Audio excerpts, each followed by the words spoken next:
Bonjour à tous. Il est 16 heures passées de quelques minutes. Je vous propose qu'on démarre ce webinaire dédié à l'évaluation des expérimentations en mobilité. Alors, je suis ravie de vous accueillir au nom d'ID4CAR. Donc, aujourd'hui, on organise ce webinaire parce que la partie expérimentation et donc passage à l'échelle test en grandeur nature de ce qui aura été imaginé pendant le projet d'innovation est vraiment une étape cruciale. Et en discutant avec plusieurs de nos adhérents, on s'est rendu compte que c'est un point qui nécessite beaucoup d'attention. Et donc, d'où la proposition de ce webinaire aujourd'hui, dont je vais vous présenter le programme d'ici quelques instants. Et je vais vous présenter aussi les actions qu'ID4CAR mène justement pour pouvoir accompagner les expérimentations des territoires sur lesquels nous travaillons et de nos membres. Je vais vous proposer, hop, je vais vous partager mon écran que vous devez voir maintenant. Donc sur lequel vous retrouvez le sommaire de la session d'aujourd'hui. Donc, je tiens à remercier dès maintenant tous nos intervenants. Donc on va avoir un programme en 2 grandes parties. Une première partie française, si je puis dire, et une deuxième partie québécoise. Donc j'en profite pour vous dire aussi que ce webinaire a été organisé avec nos collègues, notamment d'IVEO, qui est donc une structure québécoise qui vous sera présentée tout à l'heure par Benoît Balmana. Une structure avec laquelle nous sommes en partenariat, notamment via un accord avec Rennes Métropole. Donc les 2 parties, donc une première partie avec la PMI, donc la plateforme d'expertise pour la mobilité intelligente basée à Rennes, donc qui vous présentera donc cette plateforme et différents axes sur la partie expérimentation. Et une deuxième grande partie donc avec IVEO qui nous sera présentée par Benoît Balmana, donc qui nous présentera le modèle notamment d'IVEO en termes d'évaluation, d'expérimentation et qui nous présentera des cas d'application. Donc l'objectif de ce webinaire, c'est que ce soit relativement interactif. Donc n'hésitez pas à poser vos questions tout au long du webinaire en utilisant le petit module questions-réponses de préférence. Et je me ferai fort de relayer vos questions aux intervenants. Donc avant de laisser la parole aux intervenants, juste pour rappel, hein, nous, ID4CAR, on vous accompagne tout au long de la vie des projets, hein, que ce soit dès le démarrage avec la partie idéation, pour vous aider à analyser l'idée, préciser le projet, puis vous aider à la recherche de partenaires ou de consortiums, de guichets bien sûr, de dispositifs, la relecture du dossier et la labellisation du projet et la production d'une lettre de soutien. Ceci étant dit, je voudrais vous donner quelques exemples, en profiter pour vous donner quelques exemples d'expérimentations qui ont été accompagnées par ID4CAR, notamment le dispositif In-Out qui a été mis en place sur Rennes Métropole de 2017 à 2021, qui a permis de mettre en place une cinquantaine d'expérimentations de solutions innovantes de mobilité. Et donc, on a, nous, assuré la coordination du comité d'expérimentation, notamment en passant du cahier des charges sur l'organisation du jury, le suivi des expérimentations, contribuer aussi à l'organisation de salons In and Out. Donc ça, c'est un premier exemple. Un deuxième exemple, alors je suis désolée, la qualité est pas formidable, de ma slide, mais on a accompagné plusieurs projets de navettes autonomes, que ce soit sur la région nantaise ou sur la région rennaise, et plus récemment au sein du projet Chaud, qui est un projet européen. Et dernier exemple, le plus récent en date, parce qu'on est en plein dedans, nous sommes partenaires d'un projet européen qui s'appelle Tangente, sur lequel Rennes Métropole et Keolis Rennes sont aussi partenaires, dont l'objectif est de créer des outils innovants de gestion de trafic. Et donc, ID4CAR, nous, on intervient sur la coordination des 4 Living Labs, parce qu'il y a effectivement Rennes, mais on a aussi Lisbonne, Manchester et Athènes, qui sont des Living Labs dans le cadre de ce projet. Voilà, donc ces quelques slides pour vous montrer le travail que nous pouvons faire sur la partie expérimentation. Donc après cette introduction, ce que je vous propose, c'est de laisser la parole à Ludivine pour la PMI. Donc Ludivine Guéot, que nous allons pouvoir voir Oui, en quelques instants. Tout à fait. bonjour. OK. Bonjour Ludivine. Et ben, du coup, je me lance. Donc, bonjour C'est à parti. tous. Alors, je suis, Ludivine Guéot, donc coordinatrice de la plateforme PMI. Donc PMI, c'est pour, plateforme d'expertise pour, la mobilité intelligente. Et donc, je vais partager mon écran. Alors attendez, hem, juste hop, non, c'est bon. Je pense que ça doit être partagé. OK. Alors, donc oui, donc la plateforme PMI, c'est donc une plateforme qui est rattachée, c'est une plateforme de la Maison des sciences de l'homme en Bretagne et qui est rattachée à l'université Rennes 2 et qui est en fait assez récente parce qu'elle a été lancée en mars 21 avec, le soutien financier du FEDER et de Rennes Métropole. Donc je vais vous présenter un petit peu les objectifs de la plateforme, ce qu'on y fait, nos méthodes et étant donné que nos actions s'inscrivent justement dans l'accompagnement et l'expérimentation. Donc sur la plateforme, je le disais, on s'intéresse à comme son nom l'indique, on s'intéresse à la mobilité intelligente qu'on peut définir comme, en gros, la rencontre entre la mobilité et les apports du numérique. Donc PMI, donc qui est une équipe d'ingénieurs, va donc être centrée sur l'étude des usages et des fonctions du numérique dans le domaine de la mobilité. L'idée étant que le développement des technologies de l'information et de la communication, la géolocalisation, tout ça, ça a amené à l'essor de nouveaux systèmes, de nouveaux services, en termes de mobilité, de nouveaux usages. Donc nous, on va s'intéresser justement à ces nouveaux systèmes, à ces nouveaux usages. Et de la même manière, toutes les données qui sont produites justement grâce à l'essor du numérique, que ce soit des données de billettique, de téléphonie, d'enquête, donc toutes ces nouvelles, ressources informationnelles, ça va permettre aussi, de nouvelles approches de compréhension des mobilités. Donc à partir de là, l'objectif de PMI va être double. Ça va être d'une part d'évaluer les solutions numériques innovantes, qui sont développées par les acteurs de la mobilité, en nous positionnant dans une démarche de conception centrée utilisateur et d'autre part, notre objectif, ça va être d'accompagner aussi les acteurs qui souhaitent appréhender et qui souhaitent analyser les mobilités.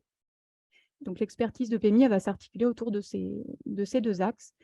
Heu et donc ce qui caractérise la plateforme, c'est c'est une plateforme qui est centrée sur le facteur humain. Donc en gros, on va intégrer l'utilisateur, on va intégrer les sciences humaines et sociales dans la démarche de conception et pour l'analyse, et la compréhension des mobilités. Donc au travers de ça, ça va permettre d'évaluer l'acceptabilité des solutions. L'idée étant qu'il ne suffit pas de développer une solution, il faut vraiment interroger son acceptabilité par la société. Donc ça va passer par un travail sur les interfaces machines, ça va passer par l'identification des freins, à l'usage, des leviers à activer aussi pour favoriser, l'appropriation, de ces systèmes, de ces solutions et les leviers activés pour favoriser, les changements de comportement. Donc voilà et donc on va aussi accompagner à la connaissance, comme je disais, des mobilités par l'analyse des données de mobilité produites. Et donc la plateforme, elle s'adresse à différents types d'acteurs. Ça peut être, des chercheurs, des collectivités, des entreprises privées, le monde associatif aussi, et donc avec lesquels on va collaborer, dans le cadre de collaborations de recherche ou de projets collaboratifs, financés. Et donc je disais, sur la plateforme, on s'intéresse, à l'intégration du numérique dans le domaine de la mobilité. Donc finalement, le champ d'intervention de PMI, ça va couvrir en fait un large éventail de domaines. Ça peut, concerner la billettique, l'aide au stationnement, l'accessibilité, les systèmes embarqués, voilà, c'est très varié. Et donc sur la plateforme, on peut accompagner, les acteurs à différents stades de l'innovation. Ça peut être très en amont avec, un travail de benchmark, d'état de l'art. Ça peut être au moment de la phase d'expérimentation, en accompagnant à l'expérimentation, en proposant par exemple des services d'enquête, et cetera. Ça peut être au moment du déploiement de la solution et puis ça peut être, plus en aval pour l'évaluation de l'impact des solutions de mobilité, et des transitions, mobilitaires et avec la production d'indicateurs, qui peut être spatialisés ou statistiques pour comprendre la mobilité. Et donc comme je disais, notre expertise, l'expertise de la plateforme, elle s'articule autour de 2 grands axes. Donc le premier axe, il concerne, l'évaluation des usages de solutions innovantes en matière de mobilité. Donc sur cet axe, on va dérouler notre expertise sur les questions, d'ergonomie, notre expertise en IHM, interface homme-machine, en psychologie. Et on va accompagner à la conception et à l'amélioration d'interface en nous situant pardon, dans une démarche de conception centrée utilisateur, qui est en fait une démarche qui consiste à intégrer l'utilisateur dans les premières étapes, enfin dans les différentes étapes de la démarche de conception et de manière très précoce. Donc on peut du coup intervenir à différents moments de la démarche de conception, ça peut être avant, pendant ou après. Et l'objectif, ça va être d'améliorer l'utilisabilité des systèmes, l'UX, l'expérience utilisateur, pour favoriser l'appropriation de ces systèmes. Et donc le deuxième axe concerne la collecte, l'analyse et la valorisation des données de mobilité. Donc cet axe-là, il renvoie à notre expertise en géomatique notamment. Et l'objectif, ça va être d'accompagner justement à la collecte de données individuelles de mobilité, à l'analyse statistique et spatiale de ces données et à leur valorisation. Donc l'accompagnement qu'on va proposer, ça va être, va s'appuyer du coup sur une méthodologie, une approche méthodologique avancée et un ensemble d'outils techniques dédiés. Et donc, je vais revenir justement sur ces différents, sur les différents types de services que l'on propose, sur les différentes méthodes que l'on utilise autour de ces 2 grands axes. Voilà. Donc sur le premier axe, qui concerne donc l'accompagnement à la conception centrée utilisateur, donc l'un des services, ça va consister à analyser les besoins et les caractéristiques de l'utilisateur.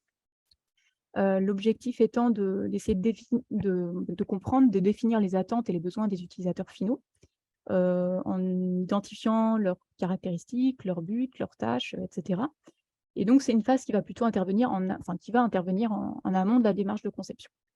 Et donc, pour ça, on va utiliser différentes méthodes, type observation, enquête par questionnaire, entretien, etc.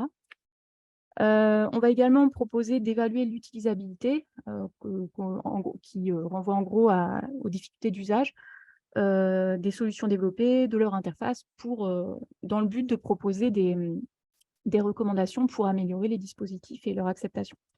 Donc, on peut intervenir pendant la démarche de conception en proposant, on peut commencer par proposer des solutions de conception en faisant par exemple du maquettage. On va aussi chercher à évaluer l'utilisabilité et plus largement l'expérience utilisateur à partir de différentes versions des maquettes ou du prototype, voire à partir de la solution elle-même. Et suite à l'évaluation qui sera faite, le prototype, les maquettes seront amenées à évoluer. Donc c'est une démarche itérative en fait, où il y a plusieurs allers-retours entre la phase de conception et la phase d'évaluation.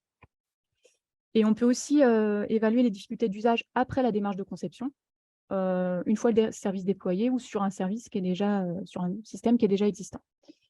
Donc pour tout ça, on va utiliser des méthodes d'enquête par questionnaire, on va faire des tests utilisateurs, des entretiens de retour d'usage, etc.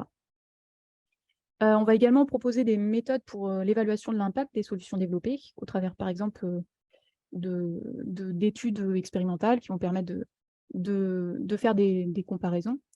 Et concernant donc le deuxième axe, l'axe collecte, analyse et valorisation des données de mobilité, là, on va accompagner à la collecte des données des données individuelles de mobilité avec la mise en place, par exemple, de protocoles de collecte, avec la prise en compte aussi de l'encadrement légal pour que ça se fasse dans les règles, dans le respect des règles de RGPD. On va accompagner aussi à la structuration des données. Et donc, tout ça, ça va se faire, par exemple, par questionnaire, à l'aide de capteurs, de carnets de bord, voilà. On va aussi proposer un service d'analyse des données de mobilité qui va de la préparation des données à l'analyse spatiale et statistique des données, avec également la production d'indicateurs à partir de toutes ces données récoltées. Et enfin, on va également accompagner à la valorisation des données de mobilité en produisant des cartographies, en représentant les données récoltées au travers de systèmes de visualisation de données, tableaux de bord, etc. Et on va également accompagner au développement d'outils, que ce soit pour le grand public ou pour les experts, pour justement permettre de visualiser les données de mobilité. Hop. Et donc, pour tout ça, la plateforme du coup, dispose de matériel pour l'observation des comportements humains, pour l'analyse des mobilités. Donc, on a par exemple une régie audiovisuelle mobile, du matériel de simulation, du matériel pour l'analyse, par exemple, des mesures physiologiques. Donc, on a du matériel d'eye tracking qui permet de mesurer les mouvements oculaires. Et on peut aussi s'appuyer sur une base testeur qui est composée actuellement de plus de 500 testeurs, d'environ 500 testeurs, qui peuvent être sollicités du coup dans le cadre des projets, des tests qu'on mène, que ce soit sur la plateforme ou dans le cadre d'enquêtes en ligne ou autre. Et donc, l'équipe de PMI, elle est composée de 4 ingénieurs. Donc moi à la coordination, donc il y a un ingénieur ergonome et 2 ingénieurs en géomatique. Et à la direction scientifique, on retrouve 2 enseignants-chercheurs du laboratoire ISO, donc Sandrine Depeau et Boris Maïska. Et donc, pour terminer, voilà quelques exemples de projets sur lesquels on a travaillé ou sur lesquels on travaille actuellement. Mais je vais plutôt laisser donc Bertrand Gervais, donc, qui est président de la société Somewhere, et François Leprince, qui est directeur associé de la société Alcante, et Jérôme Gombaud de ACOS, donc avec lesquels on collabore et que je leur remercie d'être présents. Et donc, je vais les laisser présenter justement leurs projets et la manière dont PMI les accompagne de 2 manières différentes pour le coup, dans la conception et dans l'évaluation de leurs solutions. Donc, le projet Data Marchabilité avec Somewhere, c'est plutôt un exemple d'accompagnement à la conception centrée utilisateur. Et le projet Mobitaf avec Alcante et ACOS, ça illustre plus particulièrement l'accompagnement en termes d'analyse et de valorisation des données de mobilité. Donc, je vais laisser Bertrand présenter du coup le projet Somewhere, et puis ensuite Jérôme et François. Donc, voilà, je vais arrêter par là le partage. Vous m'entendez bien? Très bien, oui. Alors, je vais vous partager mon écran à mon tour. Hop, alors, je vais mettre en plein écran. Voilà. Donc, je vais vous présenter le projet pour lequel PMI nous accompagne. Le projet, c'est un projet qu'on a monté il y a 1 an maintenant, qu'on a démarré au mois de mai dernier, qui s'appelle Data Marchabilité, en partenariat avec des sociétés assez diverses. Geofit, qui est un acteur assez reconnu dans le domaine de la collecte de données sur le terrain. C'est une société de géomètres, si on veut. Atipi sont des experts de l'accessibilité, et puis le laboratoire AAU à Nantes, qui est expert de l'évaluation de la perception à l'échelle du piéton. Donc notre projet avec PMI, il est autour d'une application de sondage sur le thème de la marchabilité en ville. Alors, le projet qu'on mène, c'est les enjeux de ce projet, c'est aujourd'hui, notre société, on est spécialisé dans le domaine de l'accessibilité, et on se rend compte depuis déjà longtemps que l'accessibilité, c'est une composante d'un sujet plus large qu'on appelle la marchabilité. On voit bien depuis quelques années que la marche à pied, c'est un enjeu majeur. On en parle particulièrement depuis 2020 avec les confinements. C'est un enjeu majeur pour le siècle en cours. C'est un enjeu en termes de mobilité. On sait que tout trajet multimodal intègre de la marche à pied. C'est un sujet majeur en termes de santé publique. Le développement de la sédentarité, c'est quelque chose dont on parle peut-être pas assez, mais qui va être un problème de santé publique très important dans les années à venir. C'est un enjeu de développement durable et de justice sociale. L'inclusion de personnes dans l'espace public, ça passe aussi par la marche à pied. Donc, par ailleurs, la marche à pied, sa prise en compte dans des choix d'aménagement, dans des choix pour concevoir un réseau de transport, dans les choix de logement ou d'implantation d'une entreprise, ça devient une nécessité. Et pourtant, nous, notre constat, c'est qu'il n'existe aucune méthode aujourd'hui, à ce jour, pour réaliser une cartographie à assez grande échelle de la marchabilité d'un territoire. Il existe seulement des approches très locales, à l'échelle d'une place, d'un quartier. Et donc, le sujet auquel on veut se confronter, c'est bien à l'évaluation à grande échelle. Le but de notre projet Data Marchabilité, c'est de concevoir des solutions pour promouvoir la marche en ville, en proposant des cartographies et des indicateurs qui permettent de caractériser la marchabilité. Autrement dit, ces cartographies vont être à destination d'acteurs de l'aménagement, d'acteurs des transports, d'acteurs de l'immobilier. Dans ce projet, on a des travaux à la fois de cartographie, on va dire objective, par des mesures qu'on va aller faire sur le terrain, ou par du croisement de données. Par exemple, pour l'accessibilité, ça devient assez facile aujourd'hui de mesurer des largeurs ou des pentes de trottoir. En revanche, on se rend compte qu'il y a quelque chose qui est impossible à obtenir aujourd'hui, hein, par les méthodes classiques, hein, de relever. C'est tout un aspect de la marche ou de l'accessibilité qui est purement subjectif, et pourtant qui est très important dans les choix de déplacement des usagers. Donc un des travaux qu'on mène dans le cadre de ce projet, hein, c'est la conception d'une application web qui va permettre de sonder les usagers, donc les habitants et puis les personnes qui travaillent dans un territoire sur sa marchabilité et au passage sur son accessibilité, puisque c'est une composante de la marchabilité.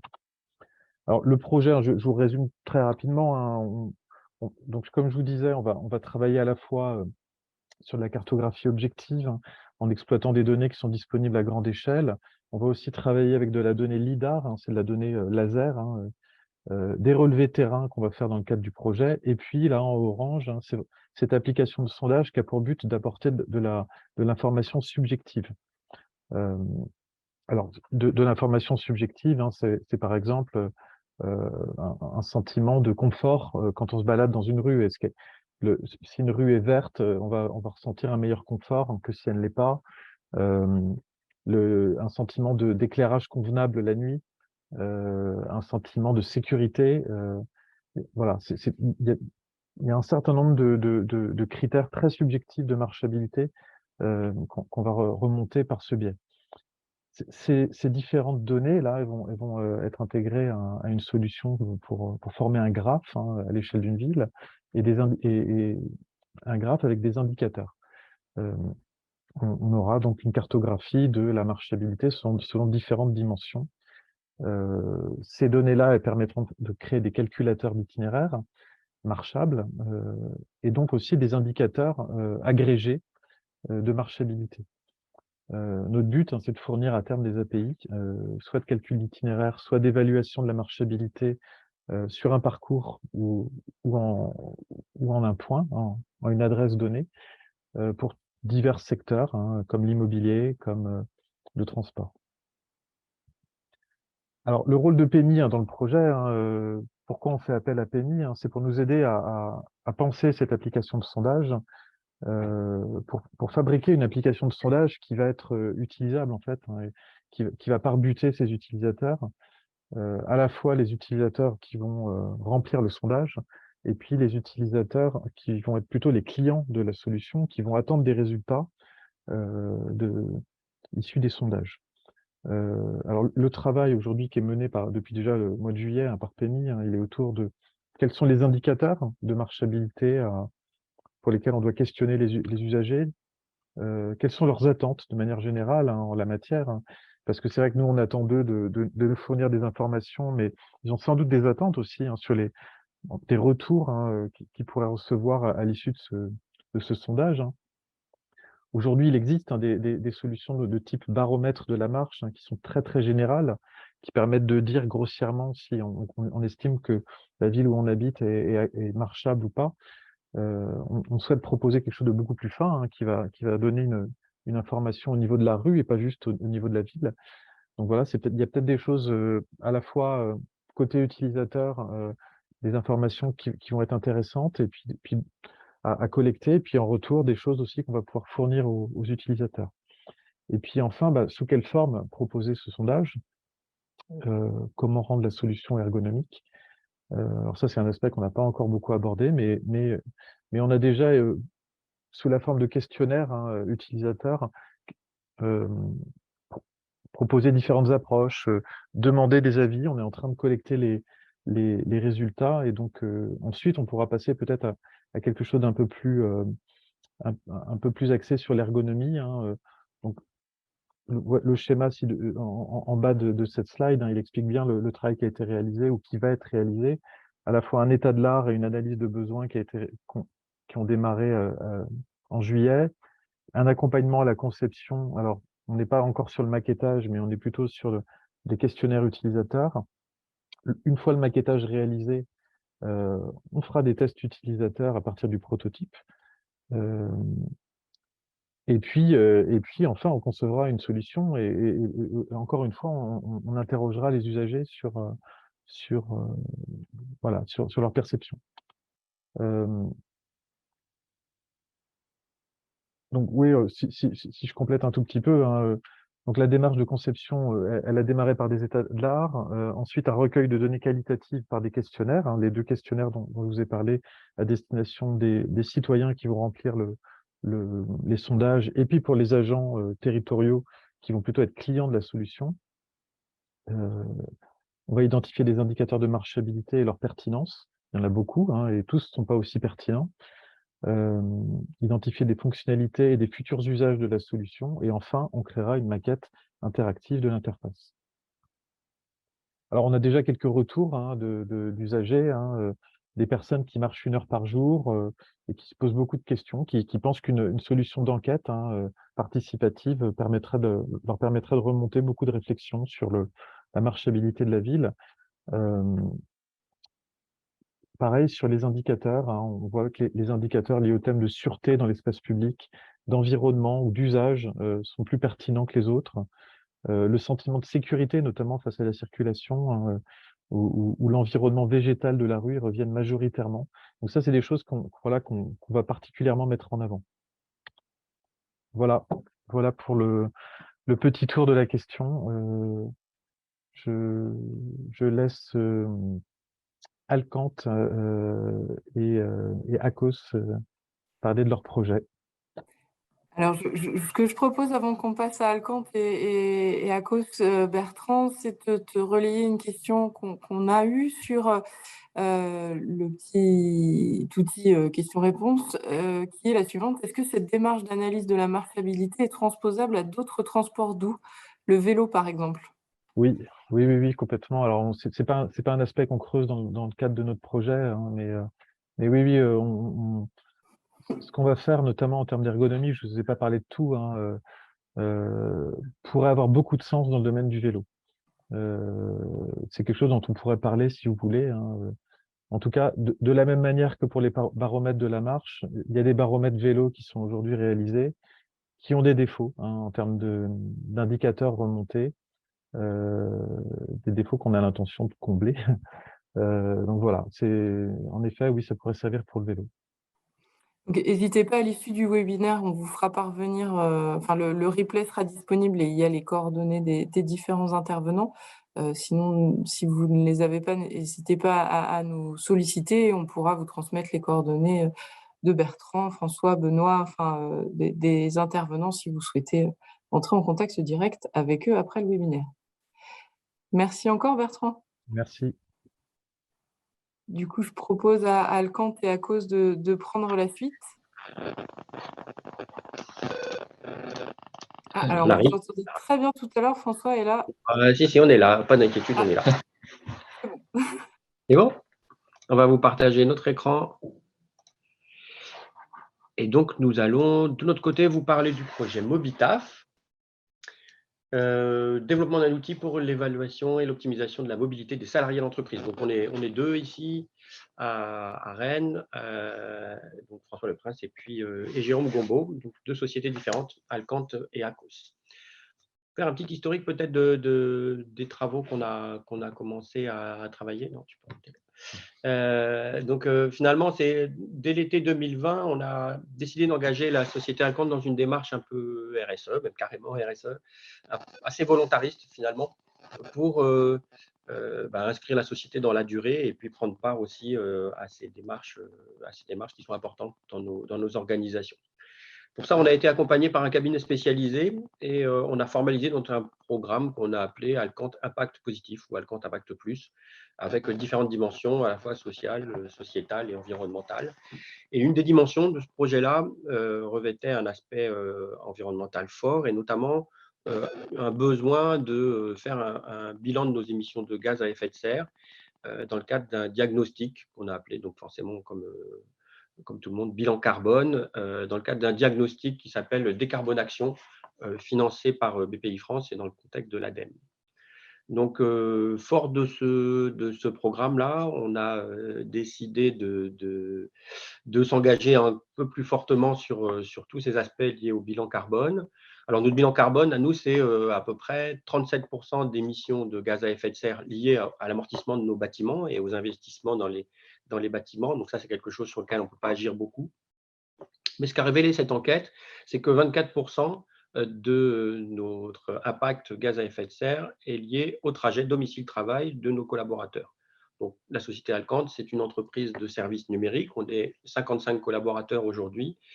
Et donc, l'essentiel de cet impact mobilité est lié au déplacement domicile-travail, comme je viens de l'évoquer. Donc, 24%, là où on est à 31%, comme on l'indique sur la diapo, sur tout secteur confondu. Donc, la part des déplacements domicile-travail est forte sur le domaine des déplacements.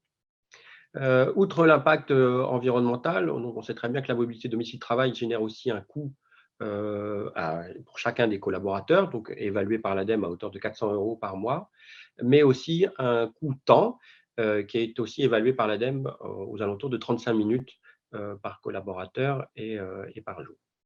Donc, il y a un vrai enjeu finalement pour les entreprises à se préoccuper de cette mobilité des collaborateurs, d'une part avec cette dimension impact carbone, et puis on pourrait rajouter aussi, dans le cadre du démarche RSE, tout ce qui concerne le bien-être des collaborateurs et leur facilité à se déplacer et leur confort dans leur déplacement.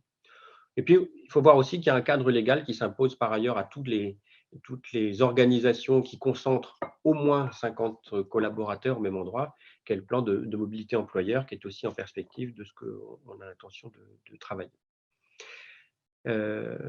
Donc finalement, nos objectifs aujourd'hui, et on travaille pour ça avec notre partenaire ACOS et donc Jérôme ici présent, c'est qu'en fait, on dispose de pas mal de savoir-faire en matière de traitement de données géographiques, qui est au cœur de nos différents métiers.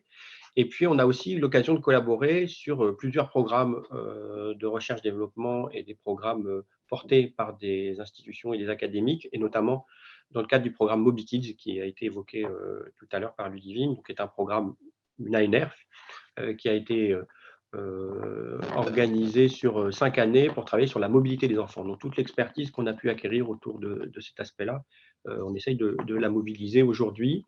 Et l'idée, c'est de s'intéresser donc aux outils qui permettent de modéliser ces déplacements au domicile-travail. Et quand on a regardé de plus près ce qui se pratiquait dans les cabinets d'études spécialisés, on voit très vite que les outils qui sont utilisés sont des outils relativement simples, voire simplistes, pour effectuer ces diagnostics, en passant soit par des cartes Google Maps, soit essentiellement d'ailleurs par des cartes Google Maps et par des fichiers Excel.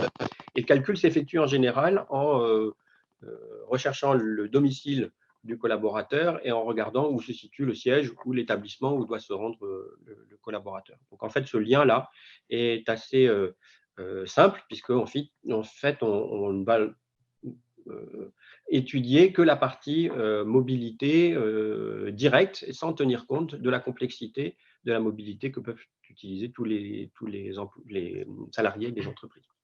Donc, en fait, on ne tient pas compte du déplacement pour emmener le petit à la crèche, pour emmener le grand au collège ou au lycée, pour le retour par les courses, pour la pratique vers le sport. Donc, en fait, ce qui nous intéresse aujourd'hui, c'est de travailler sur la complexité de cette mobilité domicile-travail, d'aller au-delà de l'approche un peu simpliste qui nous est proposée aujourd'hui, pour essayer de la mobiliser et de l'intégrer dans un outil, en travaillant sur les 3 axes qu'on évoque ici sur la diapo, à la fois la partie diagnostic, avec un outil le plus fin possible sur les pratiques de mobilité, ensuite la partie optimisation, pour essayer de proposer des axes d'optimisation et de pouvoir les simuler en disant, je ne sais pas, par exemple, on va rajouter une journée supplémentaire de télétravail pour certains collaborateurs et on va pouvoir mesurer en direct l'impact carbone sur les déplacements domicile-travail. Et puis enfin, d'essayer de suivre dans le temps l'évolution de ce bilan carbone lié au déplacement domicile-travail.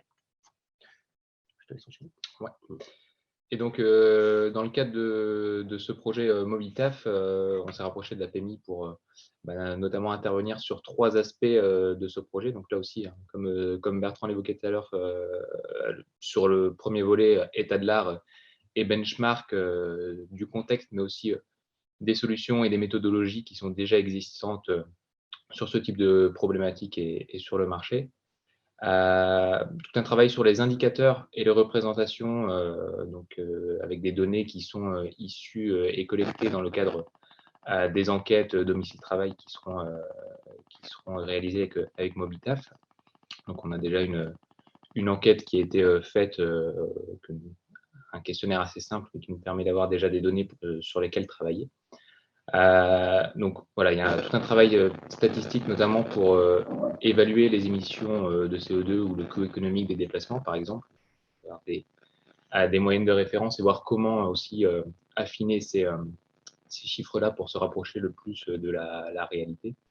Et puis également sur la mise en contexte géographique de l'entreprise, en évaluant les solutions de mobilité proches du site d'implantation de l'entreprise, pour permettre aux gestionnaires, aux dirigeants de l'entreprise d'avoir des infos sur ce qui se passe autour de lui et ne pas mettre en place des actions qui soient un peu délirantes en disant il faudrait que 30% de mes salariés viennent en bus alors qu'il y a dans les 3 km aucun arrêt de bus autour de l'entreprise. Voilà. Chose qui peut paraître assez simple comme ça, mais voilà, l'idée c'est d'aller aussi pousser avec des petits indicateurs un peu originaux là-dessus.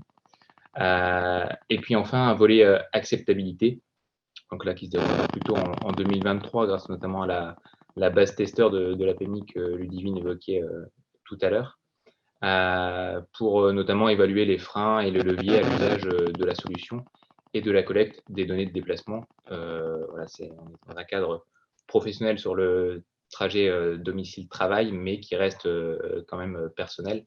Donc voir comment les salariés pourraient, quels seraient les freins et les améliorations possibles dans l'outil. Et donc une première enquête, je disais, a déjà été réalisée pour tester notamment la base du questionnaire de collecte auprès des salariés. Donc on a fait cette enquête-là ici chez Alcante, et puis l'améliorer en fonction de leur premier retour. Donc sur cette base-là, des premières analyses ont été réalisées avec la PMI, donc des analyses statistiques et spatiales, quelques petites cartographies qu'on a affichées ici, assez simples, mais qui sont les débuts des travaux. Et on travaille en ce moment sur aussi les données de mise en contexte que j'évoquais de l'entreprise et de compréhension de son environnement géographique pour avoir des éléments supplémentaires dans l'application. Et puis, enfin, le développement de la solution qui a d'ores et déjà démarré, petite capture d'écran un petit peu en avant-première. Voilà. Merci à vous. Je ne sais pas s'il y a des questions. Merci beaucoup. Alors, pour le moment, il n'y a pas de questions, donc n'hésitez pas à poser vos questions si vous en avez. Je pense qu'effectivement, ça permettait de voir clairement, alors déjà de présenter vos deux projets, mais aussi de voir clairement l'action de la PMI sur cette partie expérimentation. Donc là, effectivement, sur la partie française, on a vraiment la PMI qui est en appui des projets pour aller jusqu'à la mise en place de l'expérimentation et à son suivi. Et donc là, on va passer sur la partie plutôt québécoise avec plutôt la présentation, alors si je ne me trompe pas, Benoît, d'une méthodologie qui va permettre justement de quantifier ou de qualifier en tout cas la réussite ou non de l'expérimentation pour pouvoir voir ce qu'on fait finalement de ces projets une fois qu'ils ont été expérimentés. Exactement, merci Véronique, bonjour à tous, bien content d'être là, comme le disait Véronique dans son introduction. On a un partenariat avec ID4CAR à travers Rennes Métropole et le Québec au niveau de l'expérimentation et notamment du partage de connaissances. Et en effet, la méthodologie que je vais vous présenter est plutôt une méthodologie d'évaluation après le projet. Donc, qu'est-ce qu'a donné le projet d'expérimentation ? Comment on essaie de documenter les projets dans un objectif précis qui est le transfert de connaissances, parce que à notre point de vue, l'expérimentation, c'est le premier niveau dans l'innovation pour aider à la commercialisation, de démontrer l'impact des nouvelles solutions, donc à travers des projets pilotes, des projets d'expérimentation. Par contre, l'expérimentation, on est convaincu que ce n'est pas une fin en soi et que l'objectif pour les entreprises, mais aussi pour les milieux preneurs, soit les villes ou les sociétés de transport, l'objectif, c'est de dupliquer et de déployer à grande échelle les projets. Donc, c'est important de faire des expérimentations, mais c'est aussi important de bien mesurer qu'est-ce qu'ont donné ces projets donc pour faciliter le déploiement à grande échelle donc de ces projets pilotes.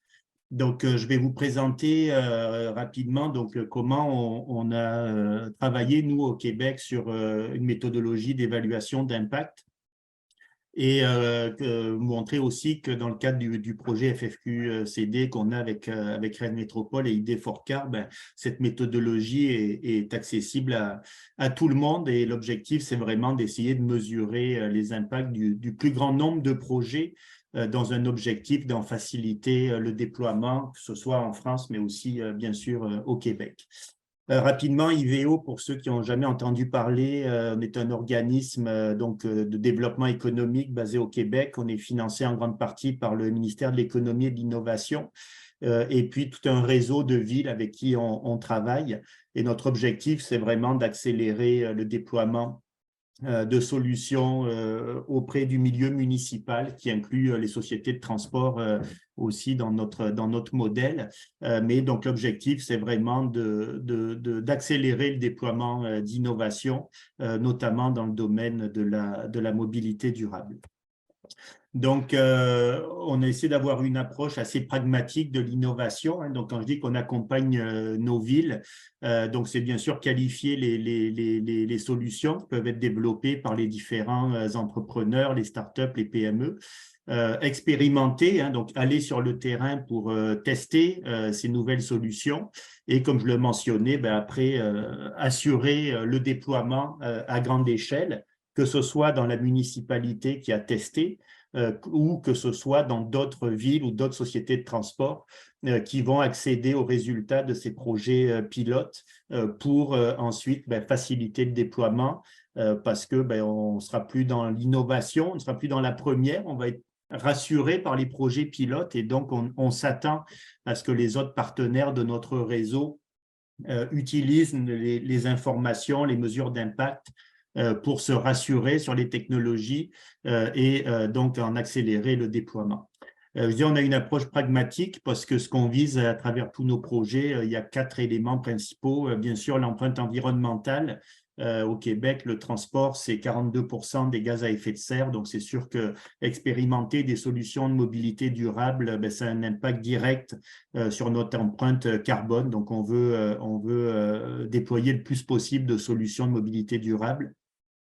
Vous allez voir qu'on a une approche de la mobilité aussi qui permet pour les villes d'optimiser leurs opérations. J'y reviendrai dans quelques minutes. Donc, baisser les coûts à travers des nouvelles technologies, des nouvelles solutions.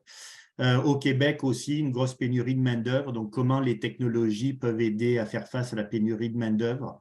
Et puis, in fine, que ce soit pour les villes ou les sociétés de transport, utiliser les nouvelles technologies pour améliorer le service aux citoyens qui sont de plus en plus informés et de plus en plus exigeants par rapport aux services qui peuvent leur être proposés. Donc, notre organisme IVEO, on fédère une 50aine de villes à travers le Québec donc qui sont dans cette démarche d'innovation qui jouent le jeu de l'expérimentation avec nous. Donc, ils prêtent leur territoire là, pour tester des différents projets. Et ce qui est intéressant avec ce réseau de villes qui est très varié, là vous avez la petite carte du Québec, vous voyez qu'il y a des villes un petit peu partout dans la province, c'est qu'on peut expérimenter des technologies dans énormément de contextes divers et variés. On a des villes qui sont en banlieue de grandes villes, on a des villes qui sont en régions très éloignées, on a des villes qui ont plutôt une population âgée, d'autres villes qui ont plutôt des populations étudiantes, des villes avec des topographies complètement plates, des villes avec des topographies plutôt montagneuses. Donc, on est capable d'aller tester les projets dans différents contextes et ce qui nous permet de challenger vraiment les différentes technologies en fonction donc, de différents profils de municipalités. L'objectif, c'est que chacune de ces villes donc, puisse servir de terrain d'expérimentation, mais aussi que les villes du réseau partagent les connaissances pour, comme je le disais tout à l'heure, accélérer le déploiement. Donc, une ville qui teste et fait des tests au bénéfice de l'ensemble des autres municipalités. Donc, le partage de connaissances est au cœur de notre modèle Et pour partager les connaissances, c'est là qu'on a développé donc, notre méthodologie d'évaluation puis de mesure des projets d'expérimentation. Alors, la mobilité durable au Québec, rapidement, je pense que c'est une définition que vous connaissez sans doute. On utilise la définition de l'approche RTA, réduire, transférer, améliorer. Donc, on a une approche très, très large de la mobilité durable. Donc, qui nous amène à expérimenter énormément de projets. Par exemple, si on regarde sur l'aspect réduire, donc réduire le nombre de kilomètres parcourus, c'est évident qu'en mobilité, tout kilomètre évité et une réduction de gaz à effet de serre évitée. Donc, réduire le nombre de déplacements, réduire le nombre de kilomètres parcourus, c'est souvent la manière la plus efficace pour réduire les gaz à effet de serre. Donc, on a déployé plusieurs projets dans cette thématique, que ce soit de la collecte de déchets intelligents, l'optimisation de parcours, l'optimisation des parcours de déneigement en hiver, les jumeaux numériques qui permet d'aller chercher de l'information dans les villes sans avoir à se déplacer avec un véhicule, mais en se déplaçant dans le jumeau numérique. On a des applications rigolotes comme la détection des nids de poules automatiques aussi qui permettent en temps masqué, quand on se déplace, d'acquérir de l'information sur le territoire et d'obtenir, par exemple, dans ce cas, des cartes de localisation des nids de poules qu'il faut aller réparer, puis donc améliorer sa gestion des travaux publics par une meilleure connaissance de son territoire. Donc ça, c'est des exemples de projets qu'on a fait qui ont pour but de réduire le nombre de kilomètres parcourus. On a aussi, bien sûr, dans le T, transféré, éviter, donc, comme tout le monde, je pense, la philosophie de l'auto-solo, lutter contre l'auto-solo. Donc là, il y a plein, bien sûr, de possibilités, covoiturage. On a parlé tout à l'heure, navette autonome, transport à la demande, le transport actif, améliorer la sécurité, les vélos aussi, la mobilité active, comment on peut améliorer l'expérience sur les voies cyclables, là, comme on peut voir ici avec ce marquage, par exemple, phosphorescent. Donc, comment on essaie d'amener les citoyens à éviter de prendre sa voiture individuelle. Et puis, le dernier élément de la mobilité durable, le A, améliorer l'efficacité énergétique, notamment des véhicules, où au Québec, vous le savez sans doute, on mise beaucoup sur l'électrification des transports. À cause de notre hydroélectricité. On a une électricité quasiment 99% renouvelable. Donc, on peut se permettre d'appuyer très fort sur l'électrification des transports, non pas juste pour les citoyens, mais bien sûr pour le milieu municipal. Donc, beaucoup de véhicules spécialisés, comme on peut voir ici sur les photos, que ce soit des camionnettes, des aspirateurs, des camions de collecte de déchets, des quads, des petits véhicules basse vitesse. Donc, comment on peut amener les villes à intégrer dans leur flotte différents véhicules électriques. Donc, beaucoup de projets, on a plus d'une centaine de projets qu'on a fait, j'y reviendrai tout à l'heure. Et l'expérimentation, comme je disais dans mon introduction, chez IVEO, on est convaincu que c'est une étape clé dans le processus d'innovation. Vous avez sans doute déjà vu ce graphique-là qui correspond aux courbes d'adoption des innovations. Puis on sait que c'est compliqué de déployer commercialement une innovation. Parce que 85% des gens ne sont pas favorables à l'innovation, au changement de comportement. Et donc, chez IVEO, on est convaincu que l'expérimentation va permettre de donner de l'information, de rassurer les gens sur la pertinence et la performance des nouvelles solutions. Donc, on est convaincu que l'expérimentation, c'est la première étape cruciale dans la phase de commercialisation. Mais, comme je le mentionnais tout à l'heure, l'expérimentation n'est pas une fin en soi.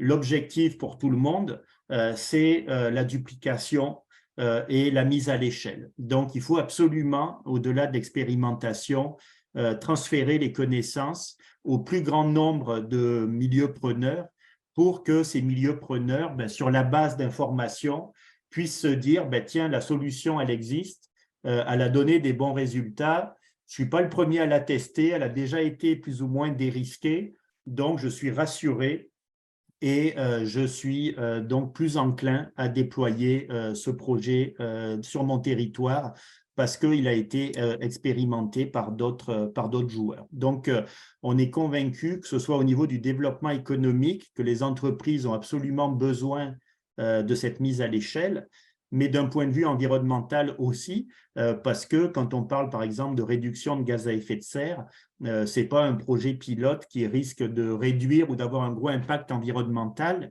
L'impact environnemental va réellement se produire quand il va y avoir une duplication assez importante de ce projet à l'échelle plutôt nationale ou en tout cas régionale. Donc le transfert, pour nous, c'est devenu donc, c'est quelque chose de primordial au-delà de l'expérimentation. Par contre, comme je l'ai mentionné tout à l'heure, on a plus d'une centaine de projets qu'on a fait. Et donc, on se rend compte que maintenant, on est passé dans une nouvelle étape chez IVEO, c'est que quand on parle à nos villes ou aux sociétés de transport, on leur dit, il y a plus d'une centaine de projets qu'on a fait, on est capable de vous transférer la connaissance, donc allez-y, vous avez plein de possibilités pour déployer des projets. Et la complexité maintenant, c'est de faire les choix sur les bons projets. C'est lequel le projet que parmi les 100 projets qu'on a dans notre bibliothèque, c'est lequel qui est le plus susceptible d'être pertinent pour mon territoire. Et donc, on se rend compte aujourd'hui qu'on n'est plus uniquement dans une logique de transfert de connaissances, mais on est dans une logique d'aider les villes et les sociétés de transport à prendre les bonnes décisions et à choisir les meilleurs projets pour leur territoire en fonction de différents critères. Et donc, c'est dans cette logique de réflexion qu'on a été amené à déployer cette méthodologie de mesure d'impact, donc qui va permettre aux villes, aux sociétés de transport, en fonction de différents critères, de faire des choix et parmi le portefeuille de projets pour identifier donc les projets les plus pertinents. Donc, c'est forcément une méthodologie qui est multicritère parce qu'on s'est rendu compte que chaque territoire avait ses propres critères de priorisation. Donc, on n'a pas voulu faire quelque chose de trop rigide. On a essayé de développer une méthodologie où on est multicritère et chaque territoire donc, va pouvoir, en fonction de ses choix ou de ses priorités politiques ou environnementales ou autres, faire des choix parmi le portefeuille de projets. Donc, rapidement, la méthodologie, il y a 4 étapes clés qu'on va utiliser. Vous allez voir qu'ils sont assez simples au début, assez classiques dans une méthodologie d'évaluation d'impact. Puis, surtout, il y a une originalité à la fin. C'est ça qui fait un petit peu la saveur de notre méthodologie là, que vous allez découvrir dans quelques instants. Avant de commencer, ce qui est important de retenir, c'est que quand on fait l'évaluation d'impact, on va principalement interviewer la ville ou la société de transport qui a fait le projet parce qu'on va interviewer, j'allais dire, le client, l'utilisateur, parce qu'on veut vraiment avoir l'heure juste sur le projet. Je ne veux pas faire d'offense aux entreprises, aux entrepreneurs qui sont avec nous aujourd'hui, mais souvent l'entrepreneur a tendance bien sûr, puis c'est logique, à survendre ou en tout cas à présenter plutôt sa technologie sur les bons côtés. C'est normal, l'entrepreneur, il veut aller de l'avant, il veut commercialiser sa solution. Il n'est pas toujours neutre par rapport à sa technologie. Donc, nous, quand on fait une mesure d'impact d'expérimentation, on va interviewer l'utilisateur pour vraiment savoir comment s'est passée l'expérimentation, donc à la fois le bon côté, mais parfois aussi peut-être des choses un peu plus négatives, qui ne sont pas forcément deal breakers, mais qui peuvent être quand même des enjeux qu'il faut relever. Donc, notre méthodologie est basée sur deux approches initiales au niveau des indicateurs et des critères. Le premier, c'est ce que j'appelle des critères quantitatifs. Vous verrez tout à l'heure des exemples où, en fait, on va mesurer donc 3 indicateurs quantitatifs principaux. L'investissement nécessaire pour faire le projet, la réduction de gaz à effet de serre qu'on peut attendre du projet et le retour sur investissement. Est-ce qu'il est possible d'avoir un retour sur investissement, puis quelle est la durée de ce retour sur investissement? Donc ça, c'est des critères quantitatifs parce qu'on va avoir des valeurs assez claires au niveau de ces 3 indicateurs. Comme je le disais, quand on fait l'évaluation de mesure d'impact, c'est assez classique. Pour aller chercher les valeurs de ces 3 valeurs, on va comparer le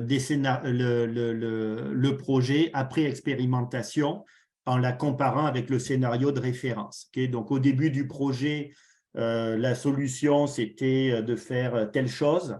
On déploie la nouvelle solution. Ben, c'est quoi après? Qu'est-ce qu'on est capable de mesurer en termes de gains économiques? Est-ce qu'on a sauvé de l'argent? Quelle est la réduction de GES qu'on a produite? Donc, si on est capable d'aller chercher ces informations en comparant donc le scénario après projet avec le scénario de référence. Puis là, on va travailler principalement donc, sur les impacts qui ont été donnés par le projet pilote. Deuxième étape de questionnaire, c'est un questionnaire qui est plus qualitatif. Donc là, on est plus sur du ressenti, comme je mentionnais avec la ville. Par exemple, vous allez le voir tout à l'heure, mais est-ce que c'était facile à déployer ce projet? Okay. Et là-dedans, dans cette question, facilité de déploiement, on va avoir des sous-questions, par exemple, est-ce que c'est un projet qui a nécessité beaucoup de formation au niveau, par exemple, des agents municipaux ou au niveau interne? Est-ce qu'il a fallu former beaucoup de gens? Est-ce que c'est un projet qu'il a fallu 3 ans à déployer ou ça a été en moins de 3 mois ou en 6 mois? Donc, tout ça, ça va être, par exemple, dans la facilité de déploiement, des questions qualitatives sur le projet. On voit ici, par exemple, la portée de la solution. Est-ce que c'est un projet qui a un impact sur un service en interne de la ville ou de la société de transport? Ou est-ce que c'est un projet qui a une portée qui va aller toucher un quartier ou l'ensemble de la municipalité, par exemple? Donc, on va avoir différents projets qui ont différentes portées. Et ça aussi, on va essayer de le documenter. Vous verrez après pourquoi dans la recherche multicritère qu'on peut faire. Donc ici, comme je l'ai mentionné, on interviewe la ville, on compare avec le scénario de référence et on est capable donc de documenter le projet. Vous verrez dans quelques instants là, concrètement ce que ça donne. Troisième étape de notre méthodologie, c'est de dire le projet pilote, c'est bien, mais il a été sans doute réalisé sur un territoire plus petit de la ville. Quand on fait un pilote, c'est rare qu'on fait un déploiement à grande échelle sur tout l'ensemble du territoire. Donc, il n'est pas représentatif, le projet pilote, d'un vrai déploiement qu'on appelle permanent. Donc, si la municipalité disait « OK, je déploie cette solution à grandeur de la ville », ça donnerait quoi? Donc, on fait une extrapolation ici dans notre méthodologie parce que ce qui nous intéresse, c'est de déployer le projet. Donc, si on avait à déployer le projet, ça coûterait combien? Ça coûterait combien en investissement? Et du coup, on va essayer aussi d'extrapoler la réduction de GES qu'on a obtenue dans le projet pilote. Ça donnerait quoi si on avait à déployer la solution sur l'ensemble du territoire? Et donc, on a des investissements, on a des gains économiques, on est capable de calculer aussi le fameux retour sur investissement. D'accord? Donc là, c'est une étape importante dans la méthodologie qui est d'essayer d'extrapoler donc les chiffres du projet pilote s'il était déployé à grandeur dans la municipalité. Donc ça, c'est une étape super importante, mais on s'est rendu compte qu'elle n'était pas suffisante parce que, vous l'avez vu dans mon introduction, on a une 50aine de villes dans notre réseau et toutes les villes ne sont pas comparables. Je m'explique, on a des villes qui ont 200 000 habitants comme on a des villes qui en ont 2000. Donc, si on compare les projets qui sont faits dans des municipalités qui sont complètement différentes, on ne peut pas comparer les résultats. Et c'est là qu'est arrivé dans notre méthodologie quelque chose qui est assez original, c'est qu'on essaie de normaliser les résultats dans une approche qui est en fait une ville fictive. On a créé une ville qu'on a appelée Alphaville, qui représente une ville type du Québec. Donc, on est allé chercher beaucoup d'informations sur les populations, le nombre de kilomètres carrés, le nombre de kilomètres de rues dans une ville, les flottes municipales, la densité. On a fait des moyennes et on a créé une ville étalon qui s'appelle Alphaville, dans laquelle on va projeter l'ensemble de nos projets. Alors, je m'explique, je vais vous donner un exemple concret pour que vous compreniez. C'est un petit peu comme pour le Covid. Okay? Que le Covid, si on vous dit qu'il y a 10 cas à Paris et qu'il y a 10 cas à Rennes, ben, ce n'est pas la même chose, okay? Parce que Paris, c'est beaucoup plus grand que Rennes. Donc, quand on parle du Covid, on dit toujours que c'est 10 cas pour 100 000 habitants. On normalise le résultat pour qu'on puisse comparer 10 cas pour 100 000 habitants, avec 8 cas pour 100 000 habitants, on peut comparer l'ampleur de la pandémie. C'est la même chose pour nos projets d'expérimentation.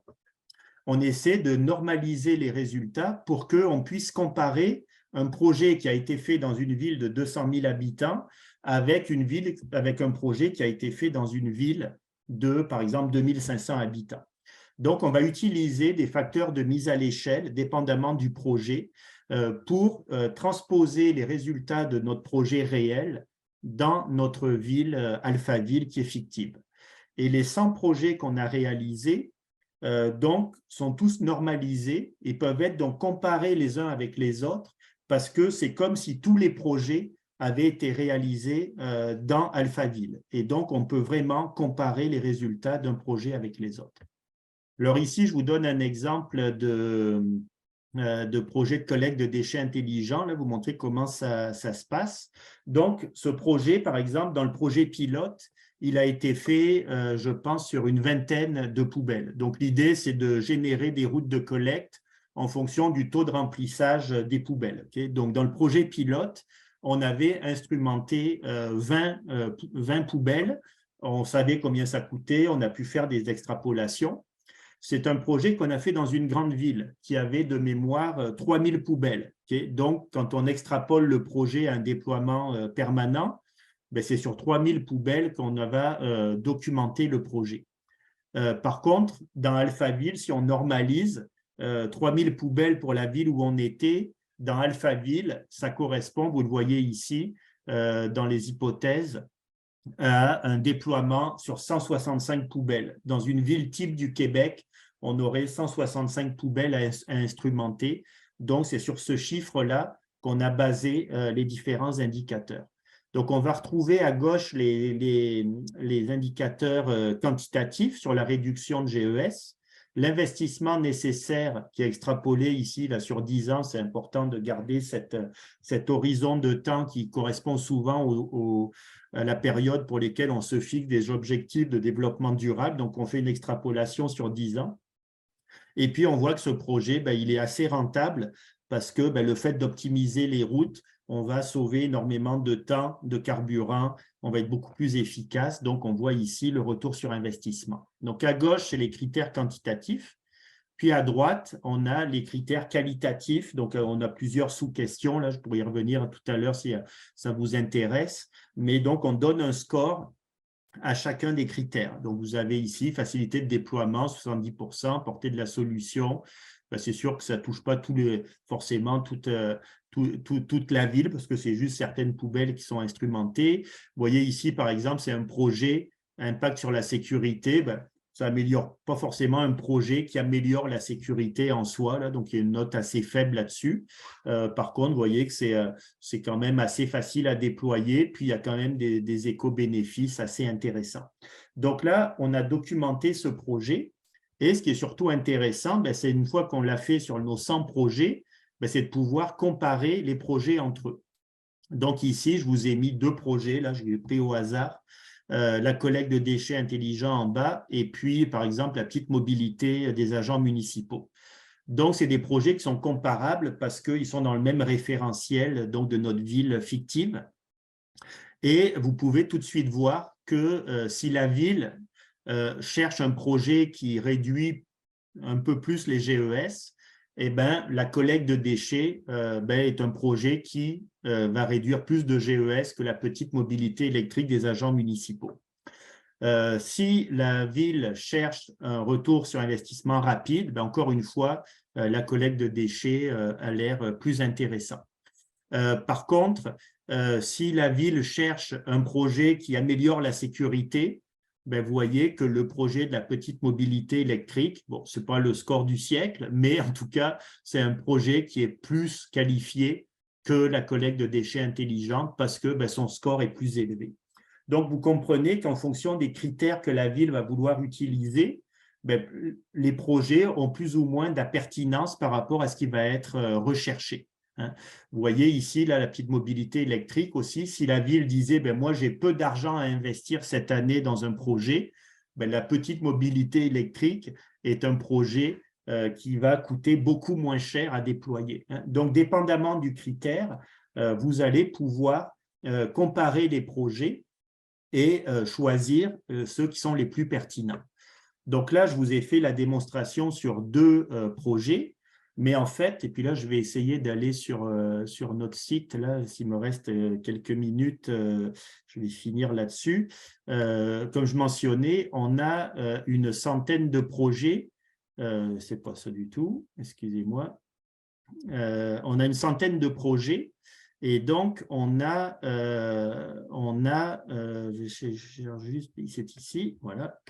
Donc, ici, vous êtes sur le site d'IVEO, donc dans lequel on retrouve donc les 100 projets que je mentionne.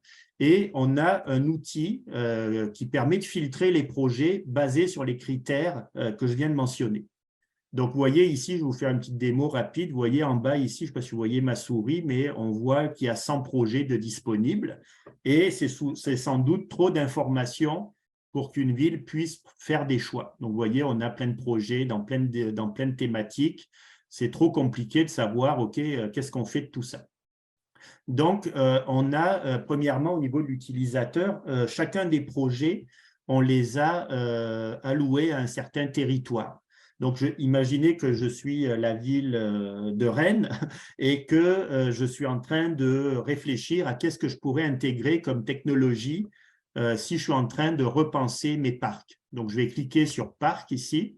Puis là, vous voyez que les résultats, au lieu d'avoir 100 projets, ben, je vais avoir 29 projets potentiels qui peuvent être intégrés dans un parc. Si je suis en train de revoir ma flotte de véhicules, ben, j'ai ici 32 projets qui sont potentiellement intéressants pour ma flotte de véhicules. Donc, on a un premier niveau de filtration ici qui dépend du territoire sur lequel on veut déployer le projet.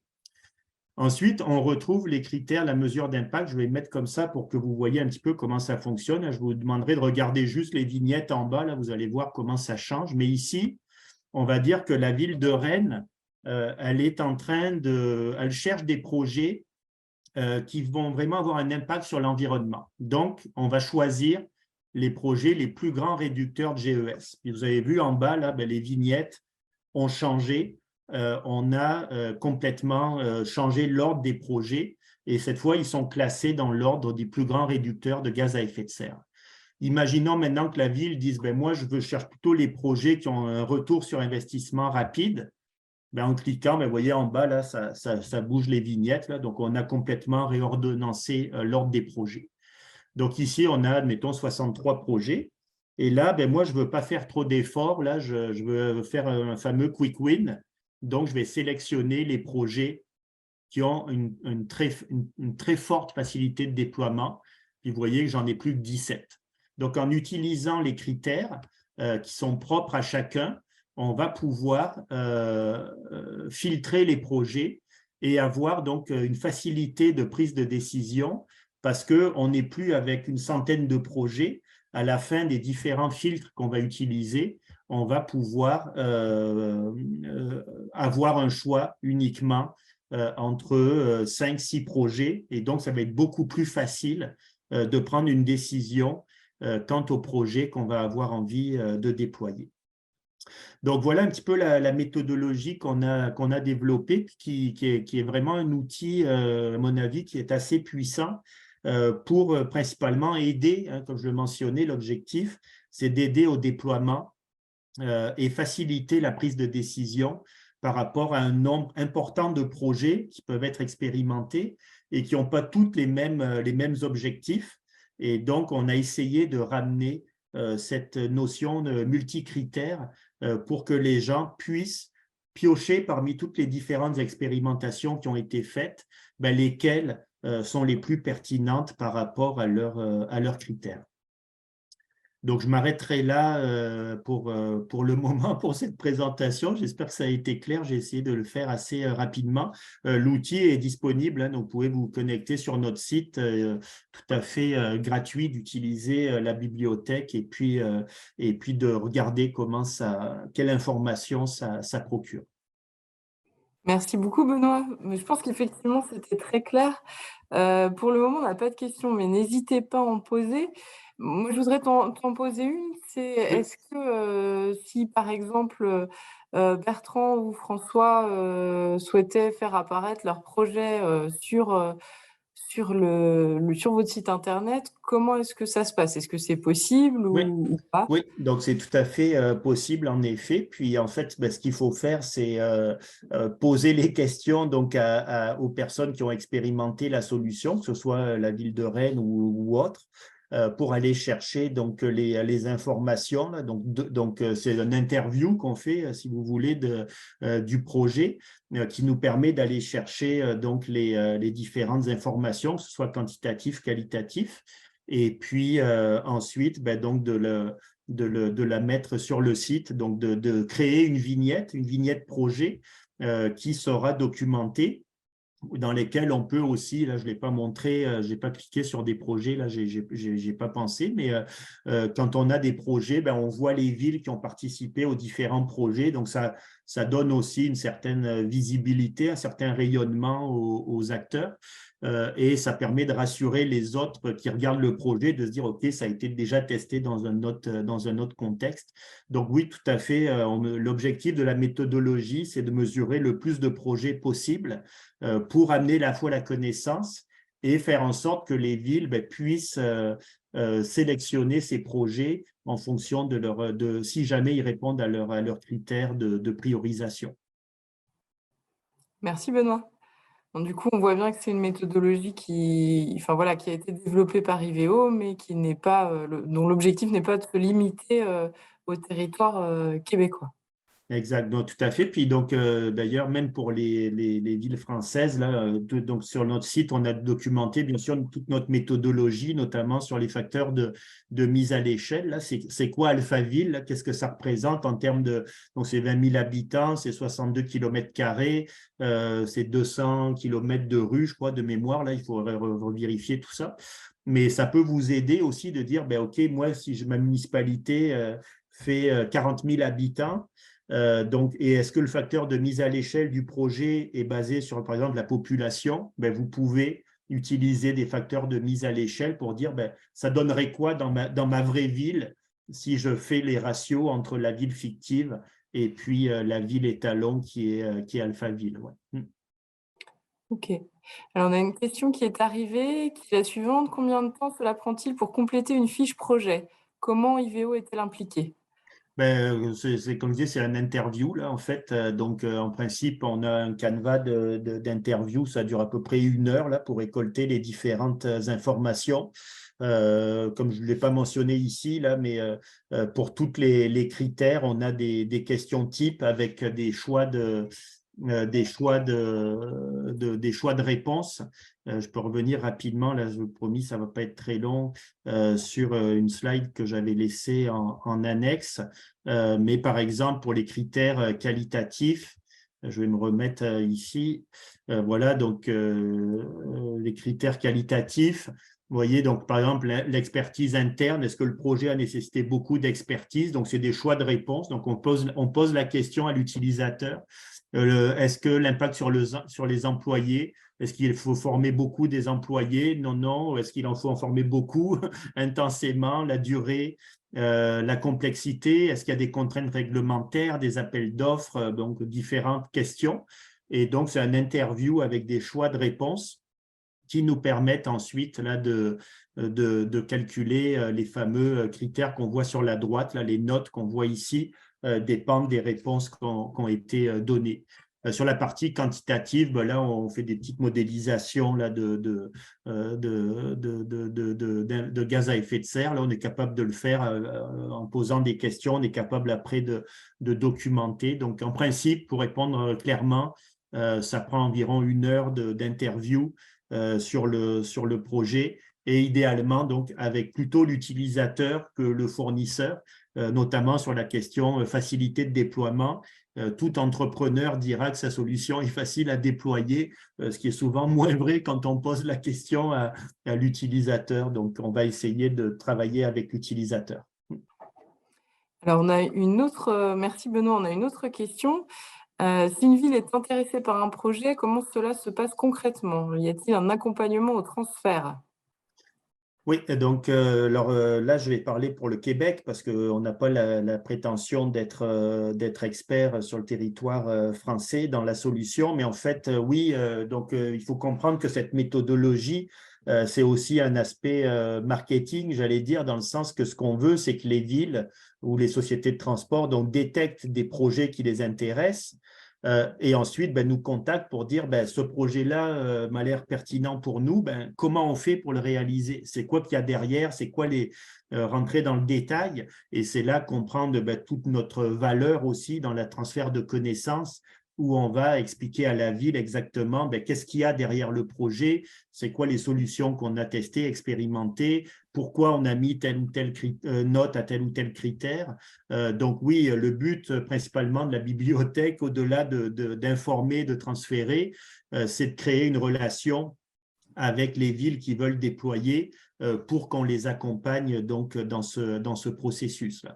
Donc, si il y a un projet qui vous intéresse, si vous regardez dans notre bibliothèque un projet qui est fait au Québec, c'est sûr qu'on aura plus de difficultés à vous accompagner parce qu'on connaîtra plutôt les fournisseurs québécois que les fournisseurs français.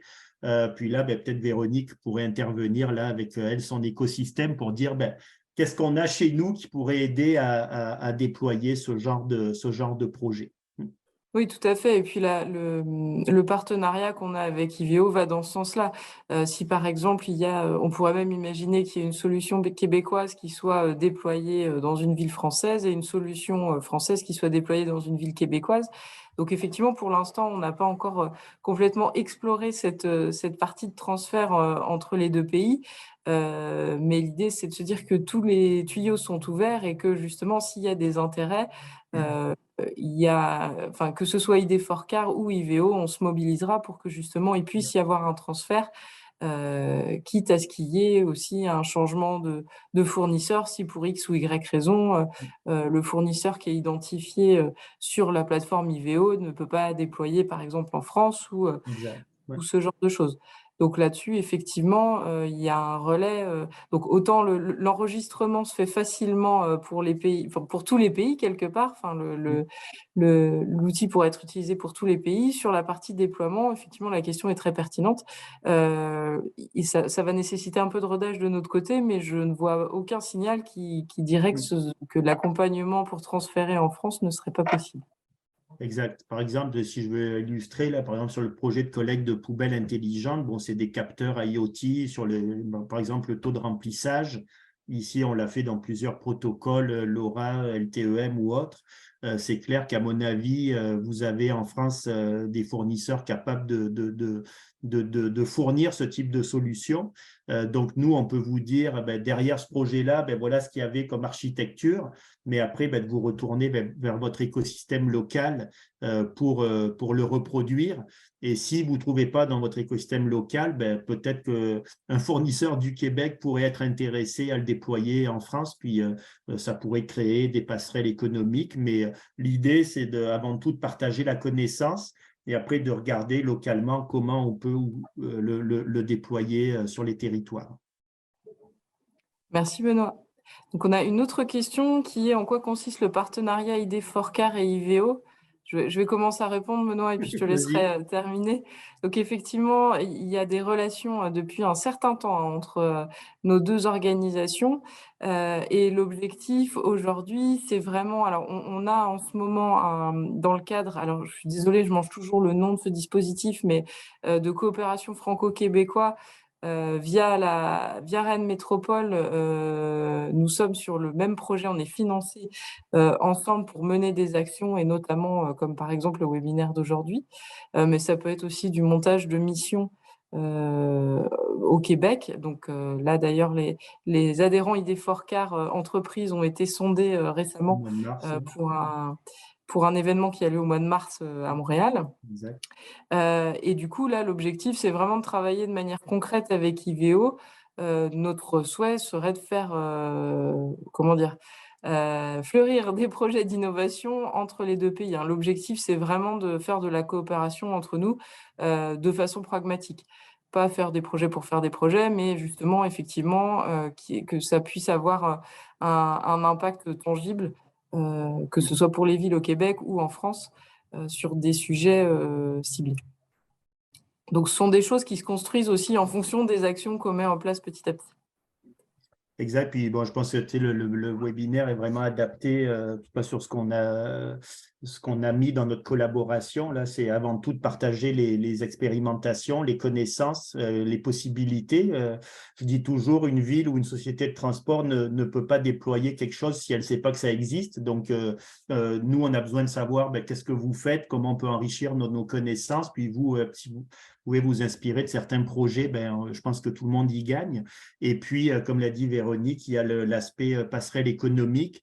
Ça se peut qu'il y a des entreprises fortement innovantes sur votre territoire qu'on n'a pas au Québec, puis qu'on serait bien content d'attirer pour faire des projets. Et peut-être vous, vice-versa, peut-être des solutions qu'on a que vous n'avez pas. Si on peut créer ces passerelles économiques, aider nos entreprises à se déployer à l'international et aider nos villes et nos sociétés de transport à intégrer les meilleures solutions. Là, c'est vraiment l'objectif du partenariat. Donc, s'inspirer et collaborer. Puis en effet, au mois de mars, d'ailleurs, IVEO sera présent, bien sûr, à l'événement dont Véronique parlait, qui sera un gros événement autour de la mobilité. Il y aura beaucoup de nos villes qui vont être présentes aussi pour justement créer ces ponts entre les entrepreneurs, le milieu municipal, les sociétés de transport. Pas toujours un monde qui se parle facilement. Et donc, notre mission, c'est aussi de stimuler là, cette innovation entre les différentes parties prenantes. Ouais. Merci Benoît. Alors, il est 17h25, on va arriver à l'issue de ce webinaire qui finit dans les temps. Du coup, je voudrais remercier une nouvelle fois tous les intervenants. Merci beaucoup à tous de vous être prêtés au jeu. J'espère que ce webinaire vous aura intéressé. Vous avez dû voir passer un petit questionnaire justement pour sonder votre intérêt et nous permettre d'améliorer nos webinaires à venir.